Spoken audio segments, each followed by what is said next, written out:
அனைவருக்கும் வணக்கம்.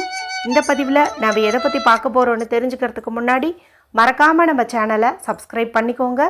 கூடவே பெல் பட்டனையும் கிளிக் பண்ணிவிட்டு ஆளுங்கிற ஆப்ஷனை கொடுத்துட்டிங்கன்னா நான் போடுற வீடியோக்கள் எல்லாமே மிஸ் ஆகாமல் நோட்டிஃபிகேஷனில் வந்துடும்.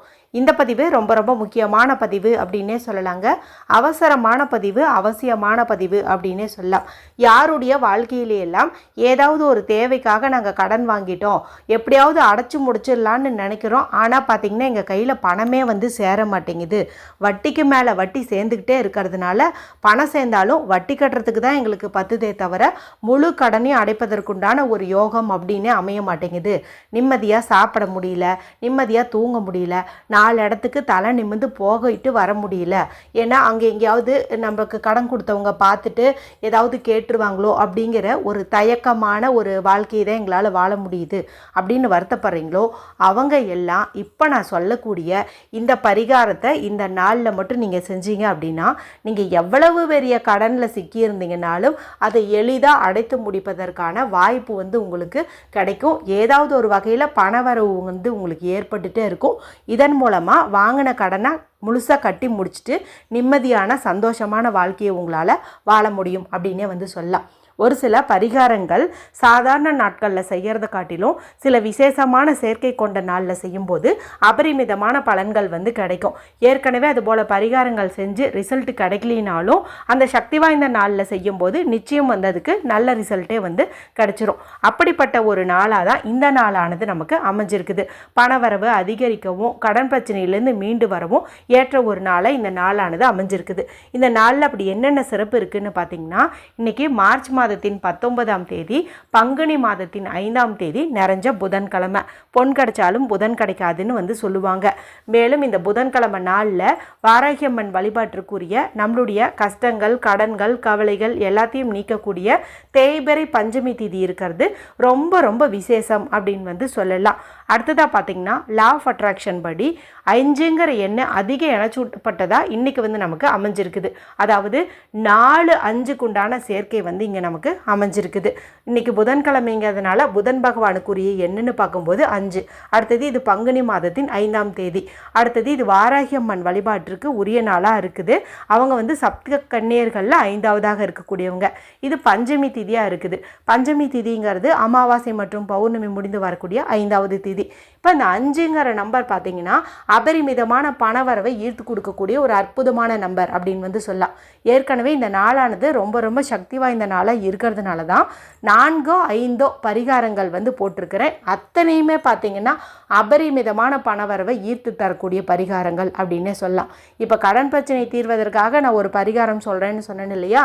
இந்த பரிகாரம் செய்யறதுக்கு முன்னாடி அதில் ஏதாவது ஒரு பணவசியத்திற்கு உண்டான பரிகாரத்தையும் நீங்கள் செஞ்சுட்டு இதையும் செஞ்சீங்க அப்படிங்கும்போது தேவைக்கு அதிகமாகவே உங்களுக்கு பணம் சேரும். அதன் மூலமாக நீங்கள் யாருக்கிட்ட கடன் வாங்கினீங்களோ அதை முழுசாக கட்டி முடிச்சுட்டு இனி நிம்மதியான சந்தோஷமான மகிழ்ச்சியான வாழ்க்கையை உங்களால் வாழ முடியும் அப்படின்னே சொல்லலாம். சரி, இப்போ கடன் பிரச்சனை தீர்க்கக்கூடிய அவ்வளவு சக்தி வாய்ந்த ஒரு நாள்னு சொன்னீங்களே, அது எப்படி அப்படின்னு கேட்டிங்கன்னா, இப்போ நான் சொல்கிறத தெரிஞ்சுக்கோங்க. இன்றைக்கி வெறும் தேய்பிறை பஞ்சமி மட்டும் இல்லைங்க.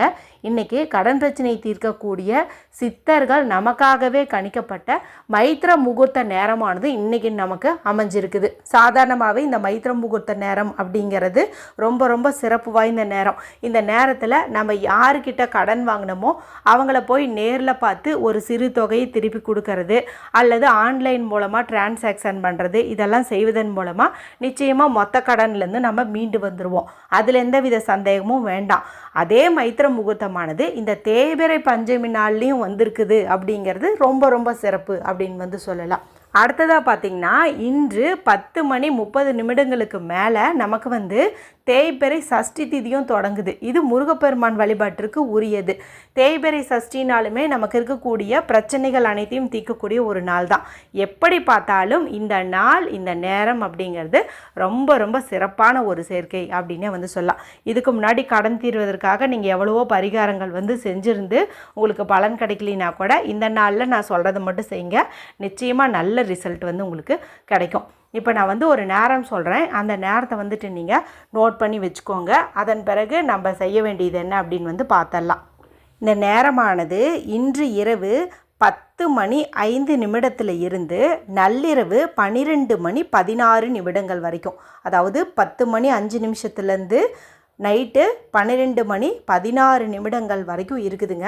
இதில் பார்த்திங்கன்னா நான் சொன்ன அந்த 10:32ன்னு சொன்னேன் இல்லையா, அந்த நேரம் வரைக்கும் நமக்கு பஞ்சமி திதியும் வந்து இருக்குது.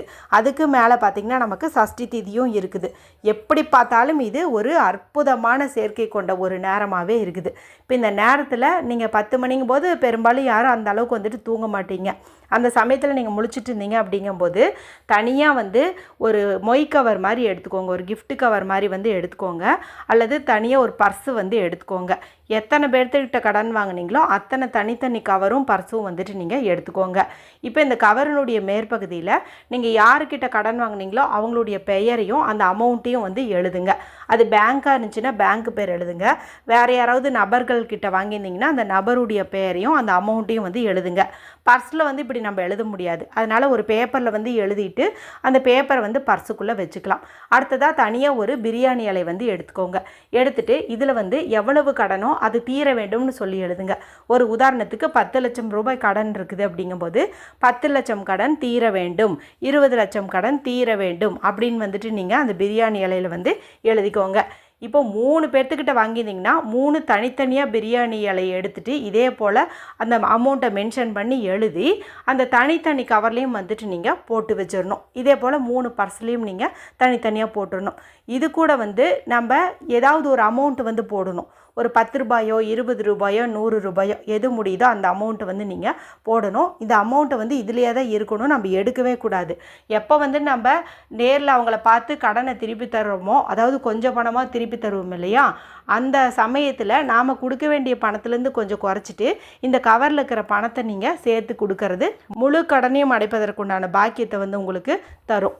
ஏற்கனவே இது போல் மைத்திர முகூர்த்த நேரம் ஃபாலோ பண்ணிகிட்ருக்கிறவங்க நீங்கள் ஏற்கனவே பழைய கவர் பர்ஸெல்லாம் வச்சுருப்பீங்க இல்லையா, அதுலேயே வந்துட்டு மேலும் ஒரு 5 ரூபாயோ 10 ரூபாயோ வந்துட்டு நீங்கள் போட்டு வைக்கிறது சிறப்பு. சரி, இப்போ இந்த கவரு, பிரியாணி இலை, இது கூட வந்து கொஞ்சம் பச்சை கற்பூரம், இதெல்லாம் வந்து டீஃபால்ட்டாக பண்ணுறது தான். ஏன்னா நம்மளுடைய சேனல்லையே மைத்திர முகூர்த்த நேரம் அப்படின்னா இதே பரிகாரத்தை தான் நான் வந்து சொல்லிகிட்டு இருப்பேன்.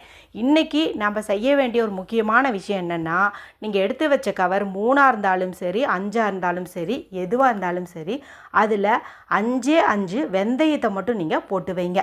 இந்த வெந்தயம் அப்படிங்கிறது பணத்தை தேக்கி வைக்கக்கூடியது, பசை போல் இழுத்து கொள்ளக்கூடியது அப்படின்னு வந்து சொல்லலாம்.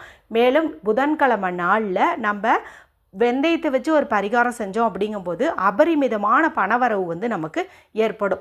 அதனால் நீங்கள் இதுக்கு முன்னாடி பச்சை கற்பூரம் போட்டிருந்தாலும் சரி, அது கூட வந்து ஒரு 5ங்கிற எண்ணிக்கையில் வெந்தயத்தை வந்து போடுங்க. இதன் மூலமாகவே உங்களுக்கு வீண் விரைய செலவுகள் தடுக்கப்பட்டு நிறைய பணம் வந்து சேரும். அதன் மூலமாக நீங்கள் ஈஸியாகவே கடன் பிரச்சனையிலேருந்து மீண்டு வந்துடுவீங்க.